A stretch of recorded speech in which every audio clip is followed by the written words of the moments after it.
Hello everybody, this is Mr. Ron and welcome back to another episode of the Delaware Blue Hens Dynasty here on EA Sports College Football 26. In today's episode, we are on the other side of the offseason and we're going to preview year number 2, the 2026 season for the Delaware Blue Hens. So if you're excited for this one, make sure you drop a like, you subscribe down below, especially if you want more Dynasty Mode content. We'll take a look at the team and see what to expect in our second year as the head coach. One thing I will say is this is a little bit of a smaller dynasty than what I did with the Gamecocks. We're a smaller school playing in a smaller conference. So we're not going to take as much of a look around the nation as we did last year because it doesn't apply to us as much. This is more of a story of us building the Blue Hens from the bottom to the top.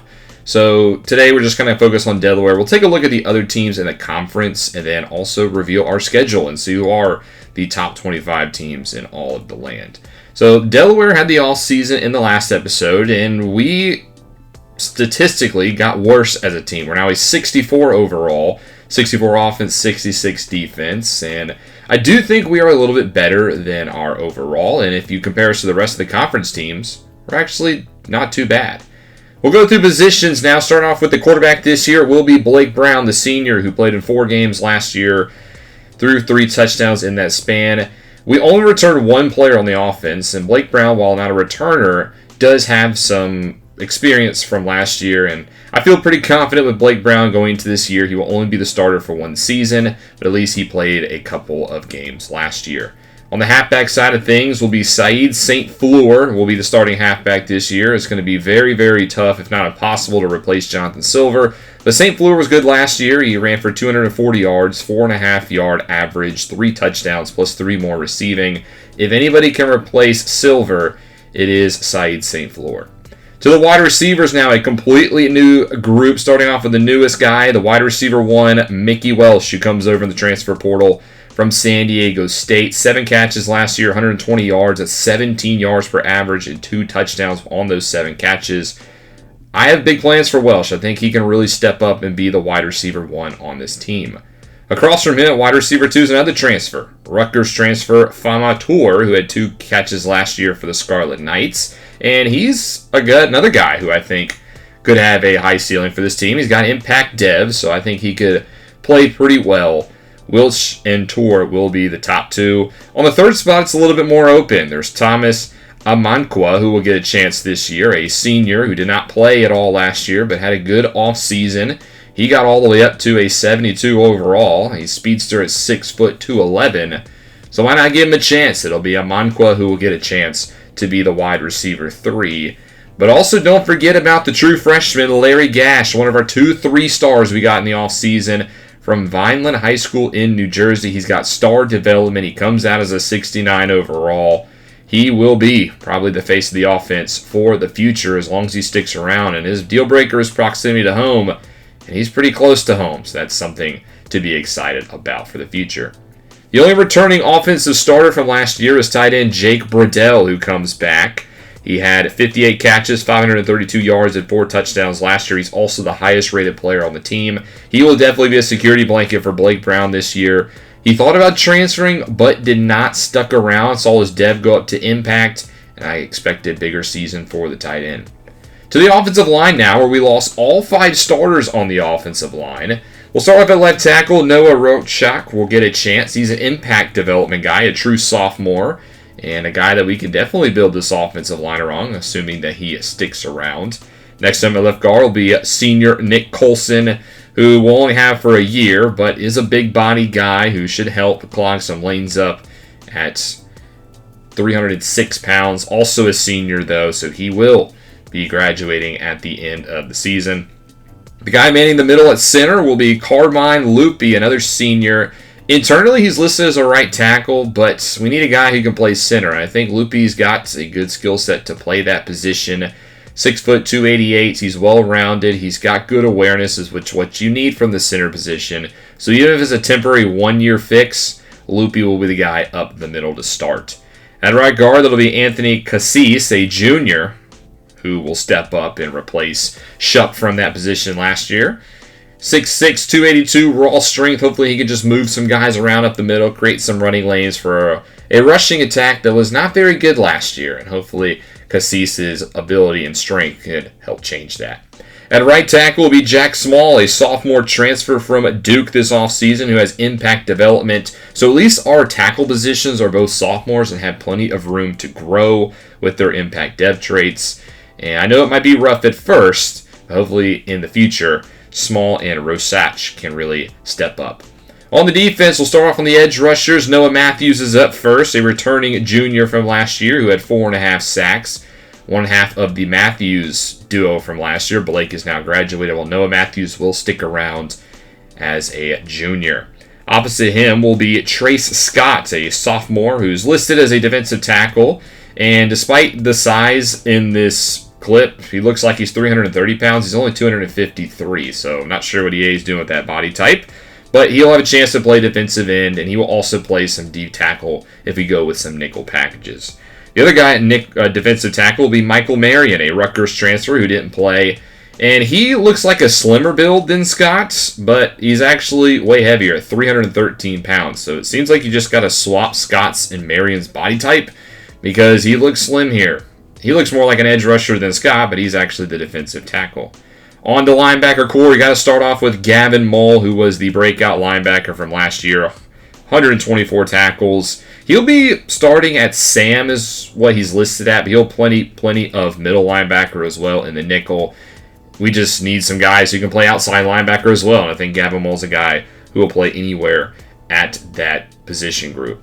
The guy listed as a starter at Mike will be Colin Gallagher, a sophomore who had a nice upgrade in the offseason, a good offseason workout, improved him up to a 70 overall. Not the quickest, which scares me a little bit. Not sure how much he'll be effective in nickel sets, but when we go 3-3-5, Colin Gallagher will probably be the guy who mans the middle. And then finally, at the will position will be Oregon State transfer Dexter Foster, a sophomore with impact development. I'm excited to see what he can do. He's explosive. He's got some speed. He can lay some thump at 6'3", 230 pounds. I'm expecting him to be really good in the run game. We go to the secondary, which scared me a little bit coming into this season, but a lot of the corners got some upgrades in the offseason, specifically Khalil Ali, the sophomore now impact development guy who had an interception last year and was probably our all-around best corner from last season. He'll stick around. He is now the cornerback 1 from this team. Opposite him will be kind of an open position. You got Kayshawn Cox there, a senior who was actually benched last year after 2 games for Ali. Hopefully that benching and off-season training got him to be a little bit better. He'll start off as the number 2 corner, so we'll give him a chance outside. But if he does struggle, there's also redshirt freshman Zion Armstead, the Iowa Hawkeye transfer, who might get a chance. He's, I think, a better cover corner than Cox, but I think Cox has a little bit more experience than Armstead, so he will get the chance first, as Armstead is probably our best man cover corner. So if we want to go more man in certain games, Armstead might get that spot. There's also Nair Domney, another freshman to keep an eye out. Didn't play last year, redshirted, but I think has a chance after a good offseason to potentially crack some field of play as well. 5'9", 174, a little bit smaller. He's more of an outside corner, though, and he might get a chance to play outside. There's also free safety DeMarco Johnson. I forgot to get a practice clip from him, but he's an Akron transfer from Irmo, South Carolina, so some roots with Coach Rob as well. He'll be the new starting free safety. At strong safety, there will be Dylan Worley, another returning defensive player, one of only 3 from last year. 66 tackles, actually 4 if you include Ali. 66 tackles, 1 sack. He'll play closer to the line of scrimmage, I think, even though he's listed at cover specialist. I think he's better in the box, so he will probably play definitely some strong safety close to the line of scrimmage. There's also Kingsley Royal, who was a starter last year and now isn't listed as a starter. He didn't have a good off season. I mean, he had 120-plus tackles last year, so we're actually going to play him in the nickel to begin the year because I think he deserves a chance to play. But Worley actually impressed more, in my opinion, in the offseason, so Royal will be another safety to watch. Specialists will replace both of them. We'll start with true freshman kicker Eric Casillas from Roanoke, Virginia. He will be the new kicker for the team as we graduated Jake Reed. And then the punter will also be new as well, a redshirt junior in Brock Glass, as Josh Cuppets was graduated in the offseason. We have 3 punters on roster, but it will be Brock Glass up first. If he struggles, we have a couple of true freshmen who can definitely take over for him. So that's what the team looks like. The starters projected. Obviously, a lot of that can change going into the season. We're not going to take a look at a recruiting board. I need to kind of finalize that. We'll take a look at some of the other teams in the conference and kind of preview them. The team to beat will be the Jacksonville State Gamecocks again. They were the Conference USA champions last year, and I think they have a good chance to defend that title. They have a very good player in Powers on the defensive side of the football. I think a lot stronger on that side. If they can find a good quarterback, I think this could be a team to repeat. The Liberty Flames, I think, will take a step back from last year, 61 overall. They have a couple of solid players, but nobody really a superstar, a standout player on this Liberty Flames squad. Up next, we got to talk about, so will be New Mexico State, the Aggies, who I think will also contend. They can cause some problems. I think they're definitely an upper echelon team in the conference. They have a good corner in Welch on the outside and Milliner at wide receiver. A couple of good players to build around, but again, they just need to find a quarterback for that team. The Florida International Panthers are up next. I think they'll take a step back. Their offense will still be pretty decent, but I think the defense will not be as good as it was last year. They do have Proctor at quarterback, who I think is one of the better quarterbacks in this conference. And remember, we will play all 9 teams in the conference this year, which means we'll also play the Missouri State Bears for the first time. And the Bears look like they might be the worst team in the country, so hopefully we can take it to them. They're going to be very much compared to us because we came into the FBS at the same time, and I would love to win the first meeting against Missouri State. We saw Sam Houston last year. We beat them, and I think they will also be a bottom half team of the conference again. Nobody above a 79 overall on this team. Defense looks shaky. Offense doesn't look very good. And they have Cade Cunningham at quarterback.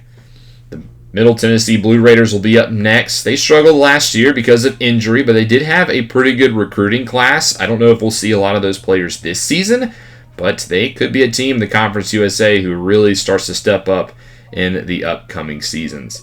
The penultimate team will be the Kennesaw State Owls, a 59 overall, a team that is really lacking on the defensive side of things. They will put up some points, but they don't really have anybody to play defense outside a couple of edge rushers. And again, nobody really established that quarterback. It will be Odom who gets a chance. And then finally, we'll have the Western Kentucky Hilltoppers. They were last in the conference last year. I can see that happening again. They have a couple of good players at the top, but not a lot of depth on this team. Even though their wide receiver core is pretty solid, I think they could cause a couple of scares. As far as the rest of the country, here's the top 25. Texas will be your preseason number 1, followed by Miami, Georgia, and Penn State. The defending national champions will come in as the 4th-ranked team. You can see the rest of the top 25 on your screen here, as it's, of course, a lot of Power 4 teams.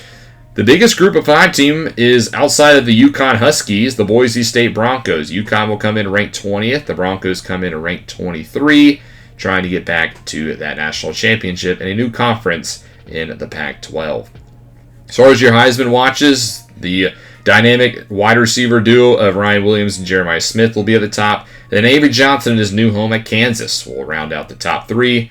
As far as our schedule, here's what we will be playing this season. We'll start off at home against the Coastal Carolina Chanticleers before heading to Vanderbilt for one of our 2 money games. And then we start conference play on the road against Missouri State. That'll be a fun one, playing the Bears for the first time to begin Conference USA play. And then we'll play home against Western Kentucky. We'll have a bye week before traveling to Charlottesville to place the Cavaliers. And then it's conference play the rest of the way at Kennesaw State, home against Middle Tennessee, at New Mexico State, home against Sam Houston and Florida International. And before we have Jacksonville State in Week 12. And then we will wrap it up at home against the Liberty Flames. Remember, we're playing all 9 conference teams this year because there's only 10 teams in the conference, so we'll play every other team this year. And hopefully do a lot better in the Conference USA. But Week 1, we will play at home. It will be against the Coastal Carolina Chanticleers of the Sun Belt Conference. And this is a very winnable game, I think, for Delaware. The Battle of the Birds, so to speak. I think if we want to get the season off to a good start, we should beat Coastal Carolina, which is rated well below us. They have a very shaky defense. The offense is nothing to be spectacular about, but you got to be careful in these first games of the seasons.